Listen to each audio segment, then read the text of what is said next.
పుస్తకం 2:42లో ఎవరైతే రక్షణ పొందారో వీరు ఏమనుంది, అపోస్తలుల బోధ యందును సహవాసమందును రొట్టె విరుచుట యందును ప్రార్థన చేయుట యందును ఎడతెగక ఉన్నారు. ఎలాగున్నారు?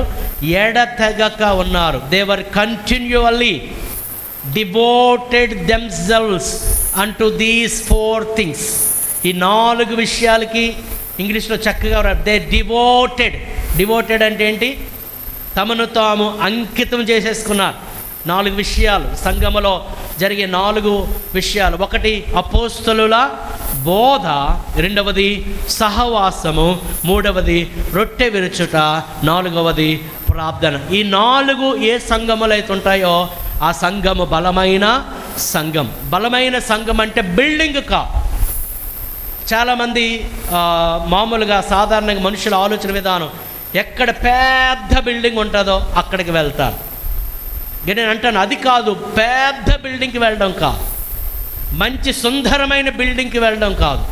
ఎక్కడ బోధ ఉంటుందో, ఎక్కడ సహవాసం ఉంటుందో, ఎక్కడ కమ్యూనియన్ రొట్టె విరుచటం ఉంటుందో, ఎక్కడ ప్రార్థన ఉంటుందో ఆ సంఘము మరి బలమైన సంఘముగా ఎంచబడుతుంది, తీర్చిదిద్దబడతారు. కొన్ని సంఘములలో బోధ చాలా బాగుంటుంది కానీ ఆ సంఘములో సహవాసం అనేది ఉండదు. So they are going to the church building but they are not accompanied with the fellowship of the church. So మందిరానికి వెళ్ళడము కాదు, మందిరమునకు కాదు, సహవాసం. సో బోధ మంచిగా ఉండొచ్చు చాలా సంఘం, అది కూడా ఆశీర్వాదం. ఎందుకంటే చాలామంది బోధకులను దేవుడు వాడుకుంటున్నాడు. వారిని బట్టి దేవునికి స్తోత్రం చెప్పండి. దేవుని స్తోత్రం చెప్పండి. మన దేశంలో ఉన్న మంచి మంచి బోధకులందరి బట్టి దేవునికి మహిమ కలుగునుగాక. అయితే బోధ మాత్రమే కాదు, ఆ సంఘములో ఏముండాలి? సహవాసం ఉండాలి. సహవాసం ఉండాలి. నీ గురించి సంఘమునకు తెలియాలి. అందుకే బైబిల్ గ్రంథంలో ఒకరికొకరు ఏం చేయాలి? ప్రార్థన చేయాలి. సంతోషించు వారితో సంతోషించండి, ఏడ్చువారితో ఏడవడానికి, నీతో పాటు సంతోషించడానికి సంఘము ఉండాలి. నీతో పాటు ఏడవడానికి కూడా ఏముండాలి?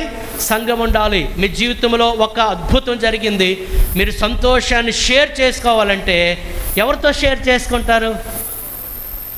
మరి అటువంటి సంఘ సహవాసము షేర్ చేసుకునే సంఘమునకు మనం చెంది ఉన్నామా? అసలు మన జీవితంలో ఈ మేలులు చేసినా, జరిగినా, లేదా కీడు లేదా దుఃఖం విషాదం జరిగినా షేర్ చేసుకునే సంఘముగా మనం వెళ్ళే సంఘాలు ఉన్నాయా అని ఆలోచన చేయాలి. కాపరంటే కాపరికి గొర్రెకి సంబంధం ఉండాలి.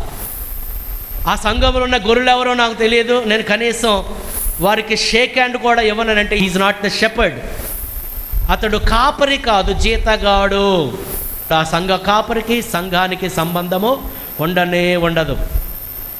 ఇది సంఘము కాదు. సంఘములో బోధ ఉండాలి, సంఘములో సహవాసం ఉండాలి. కాపరికి గొర్రెలకు అదే విధముగా ఒకరికి కూడా సహవాసం ఉండాలి. కొత్త నిబంధన గ్రంథంలో 52 సార్లు రాయబడింది ఒకరికొకరు, వన్ ఎనదర్.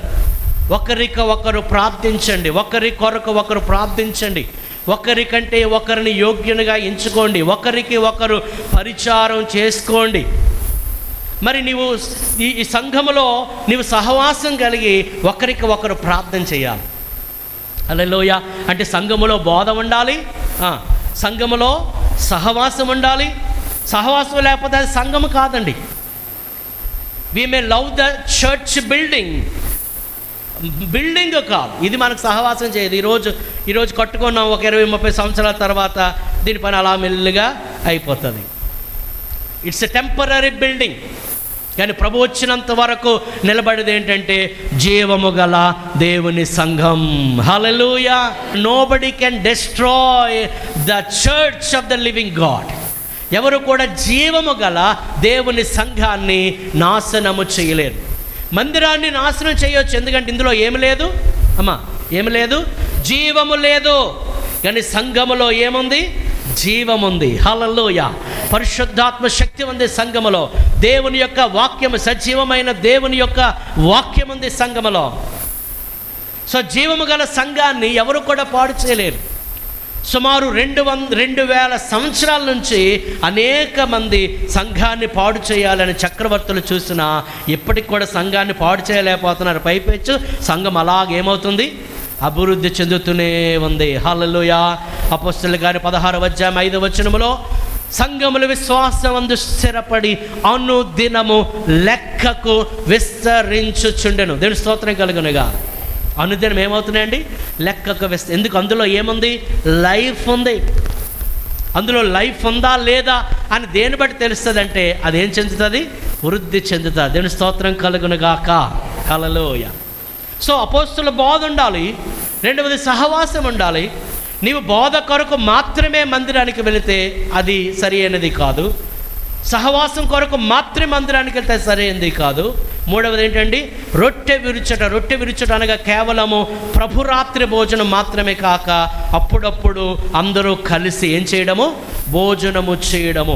రాసిన పత్రికలు అంటున్నాము, అంచేత ప్రభు బల్ల గురించి మాట్లాడుతూ ఏమని చెప్పాడు, భోజనము చేయనప్పుడు ఒకరికొకరు మీరు ఏం చేయండి, వేచి ఉండండి అన్నాడు. దీని స్తోత్రం కలుగునగాక. హల్లెలూయా.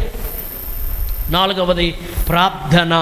సంఘమునకు ప్రార్థనే పునాది. ప్రార్థన లేని సంఘము జీవము లేని సంఘం. అందుకే సంఘములో ప్రార్థనలు జరుగుతాయి.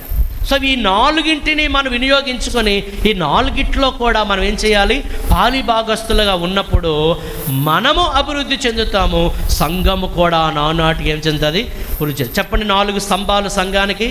1 అపోస్తలుల బోధ, రెండవది సహవాసము, మూడవది రొట్టె విరుచుట, నాలుగవది ప్రార్థన. ఆ సంఘములో అవి ఉండేటట్లు దైవ సేవకులు బ్యాలెన్స్ చేస్తూ సంఘాన్ని నడిపించి చివరికి ప్రభువుకి ఆ సంఘాన్ని ఏం చేస్తారు, అప్పగిస్తారు. దీని స్తోత్రం కలుగునుగాక.